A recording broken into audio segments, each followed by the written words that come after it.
Oh my god, she's rapping. Taylor Swift is rapping. I remember when that was a joke. That used to be a joke. Now it's actually happening. What happened? When did Taylor Swift become a living Bratz doll? Okay, obviously shiny, happy pop diva Taylor Swift is not a new development. This isn't new. I shouldn't be surprised, but I am. Like how the first Transformers was bad, so I knew the second one was gonna be bad, and yet I never could have predicted the insane off the charts level of bad. That's what this is. Taylor Swift is saying, no, dubstep wasn't selling out, that Party in the USA clone wasn't selling out, this is selling out. And I can hear you saying now, this isn't that bad. It's got hustle, it's got energy, it's happy. It's more fun than listening to that Sam Smith dirge that gets played all the time. This isn't that bad. No, it is. And this is exactly where I was worried she was heading. And no, not because of We Are Never Ever Getting Back Together, not even because of 22. No, the real song that worried me was I Knew You Were Trouble. Sure, it was dubsteppy and vacuous, and she went E at the end of every line like a wounded dolphin. But that wasn't why.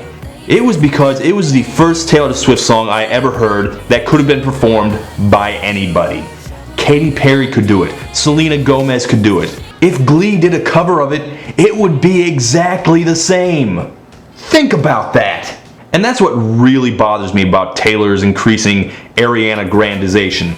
I remember thinking back when she started out, she was just a teenage girl who wrote about teenage girl things, but with time she would mature into a very good songwriter. I thought she'd move on from writing about teen romance and boys named Drew to, I don't know, paying taxes? You know, adult stuff. But the exact opposite happened. She's only gotten more vapid and edgeless, and considering she started out in mainstream country music, that's a hell of a low point to reach. And instead of moving on to a more mature understanding of the world, she's talking about haters. Yes, she is shaking off the haters. That great boogeyman of pop music. Haters. They're everywhere. Haters are infiltrating our government right now, poisoning our water supply. Uh-oh, I think I hear some coming now. Okay, let's rewind here. Now, I have obviously never been a big fan of T-Swizzle, as we used to call her as a joke, but now it seems like maybe it isn't. Back when she first got big and she was winning Grammys everywhere, I thought she was very overrated. But now that the backlash is setting in and she's a very easy target, I'm more inclined to defend her, believe it or not. Because she does have some very real talent, and honestly, I think a lot of the criticism she gets is bullshit, especially the ones that center around her personal life. She dates a lot of different guys, and if I were a famous chick, I'd date tons of guys too, so would you. And she breaks up with them, so? You think she should still be dating John Mayer? I wouldn't wish that on anyone. Well, she writes songs about them. Well, no duh, what is she supposed to write about? Yeah, but she always blames the guy in the song. No, she doesn't. Honestly, she hasn't even written as many breakup songs as people think. And yes, she does write about other things. I've listened to her albums, and she's got more depth and range than you'd realize if you just listen to her big singles. So yeah, I would say that if there's anyone in the world who has the right to be aggrieved at haters, it would be Taylor Swift. My God in heaven, she really shouldn't write songs about it. I go on too many dates, but I can't make them stay. At least that's what people say. Taylor, don't feed the trolls. Baby, I'm just gonna shake, shake, shake, shake, shake. Like, here's the message of Shake It Off. She's just going to ignore the haters. She's going to shake, shake, shake them off. Basically, she's going to whip her hair at them. Look, Taylor Swift's biggest problem from the very beginning has been a limited scope. She can only write what she knows, the things that she has direct experience with.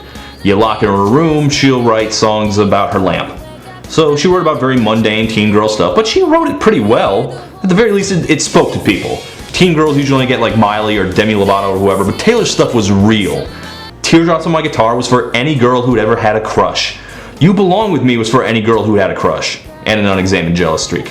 Even 22 can work for you if you're 22, I suppose. I wouldn't know being 53 and all. But she's not teenage every girl anymore, and she's just stopped being relatable. I go on too many dates, but I can't make them stay. These are only things that Taylor Swift gets criticized for. Like, who cares? Newsflash, no one cares about your problems with haters, because the only people with haters are celebrities. The rest of us, normal people, do not have haters unless you make content on the internet, which would be a really dumb thing to do. But a mass of anonymous people who dislike us personally, no, we don't have that in our lives. At best, we have assholes. And if we do have haters, it's only like one guy. No man! Now, plenty of people do write about haters and are good at it, but they're big personalities that call attention to their own world-conquering celebrity. You gotta be like a Beyonce or an Eminem or a Lady Gaga. Taylor Swift just does not wear celebrity well. If Taylor Swift wanted to transition into pop diva mode, that'd be one thing, but it's not a diva song. It's this dorky, happy song from dorky old Taylor Swift. Are you kidding me? Shake it off, I shake it off. She just does not wear celebrity well. I mean, listen to her. The result is that she sounds like a sassy 10-year-old.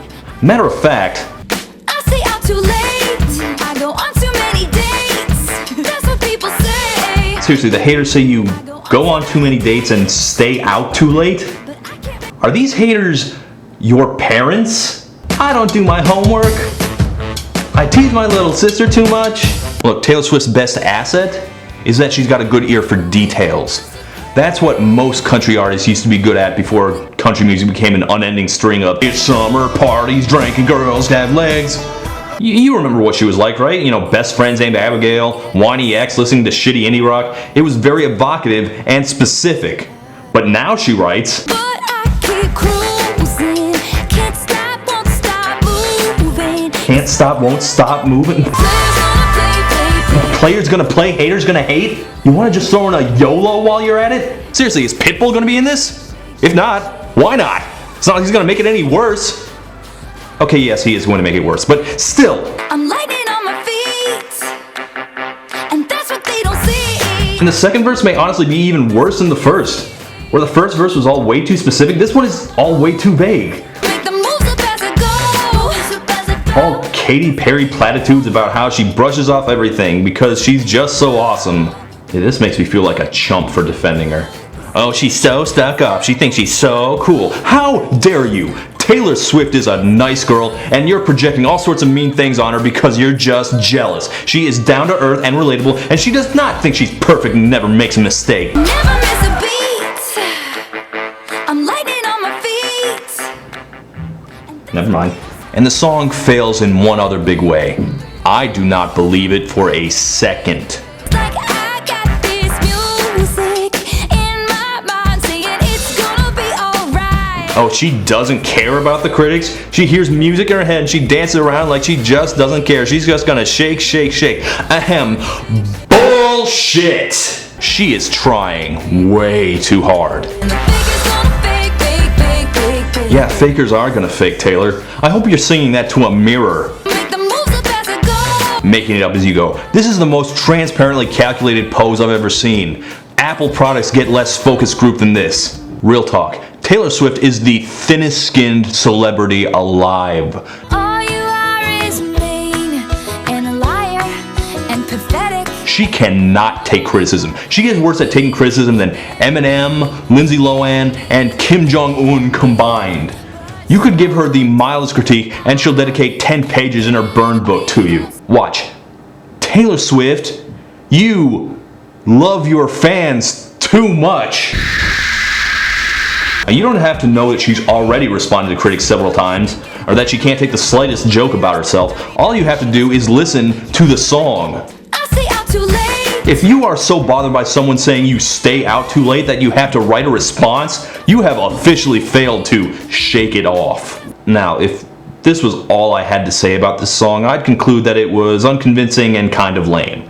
There are worse things, and I'm not usually this harsh on, happy, upbeat pop songs. It's fun, it's harmless, right? But now we have to get to the real heart of the problem.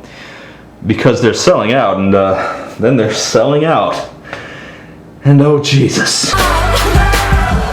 Hey. Hey. Just think, while you've been getting down and out about the liars and the dirty, dirty cheats of the world, you could have been getting down to this sick beat. Hi, Fall Out Boy. Sing until your lungs give out. Where the hell did... My ex-man brought his new girlfriend. She's like, Hi, Kesha. First kiss went a little like this. Into the fella over there with the hella good hair. Won't you come on over, baby? We can shake, shake, shake. What the hell just happened? Who are you? And what did you do with Taylor Swift? Yeah, midway through the song, Taylor Swift delivers one of the most bewilderingly awful 22 seconds I think I've ever heard in a pop song. I could spend the same length of time with my hand on a lit stove and come out in less pain. I don't even know where to start. To this sick beat. Sick beat? Fella over there with the hella good hair. Hella good? Who talks like that? Who wrote this? My mom? Taylor? You're embarrassing me in front of my friends! I refuse to believe Taylor Swift wrote that. All of that had to have been added by some studio hack, unless... Has Taylor Swift been a 40-year-old pretending to be a young person the entire time? Is she an undercover reporter preparing an expose on youth culture? And remember how I said she used to be really good at providing details, especially against people she didn't like, to make them look really bad? This is what she's become now. My ex-man brought his new girlfriend. She's like, oh my god, but I'm just gonna shake and That's it? She's like, oh my god? You're a professional lyricist, and that's the best you could come up with. Okay, to be fair, we've all known that chick who is like, oh my god. Man, your ex-man's new girlfriend sounds really vapid. Who'd want to be around a chick who's like, oh my god? I'm on the cover of Rolling Stone, oh my god. Oh my god. Taylor Swift now has 10 American. Oh my god. Boom! Gotcha!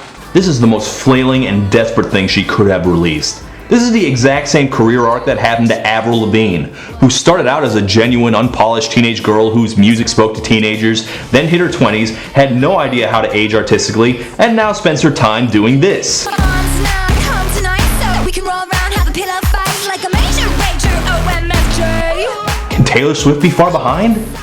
She's practically already there. And also, one last thing. The video. It has also become controversial, mostly because of the Tunnel of Butts. And yes, the Tunnel of Butts was indeed a very bad idea. It was a very, very bad idea. Bad Taylor Swift. But I hate the video for a different reason. I just dislike this whole idea that, oh, look at me, I'm gonna put on silly outfits, pretend to be other pop stars, but it's still just me, little old Taylor Swift. These costumes don't fit me. Yes, they do. You are those costumes, they are your personality, that's exactly who you are now. You'll never be band geek Taylor Swift again. You're the cheer captain and, I don't know, Lorde is on the bleachers. Let's go down to the tennis court and talk it up. See? Oh god, Lorde. What's gonna happen to her in 5 years? Living a big mansion, party with friends.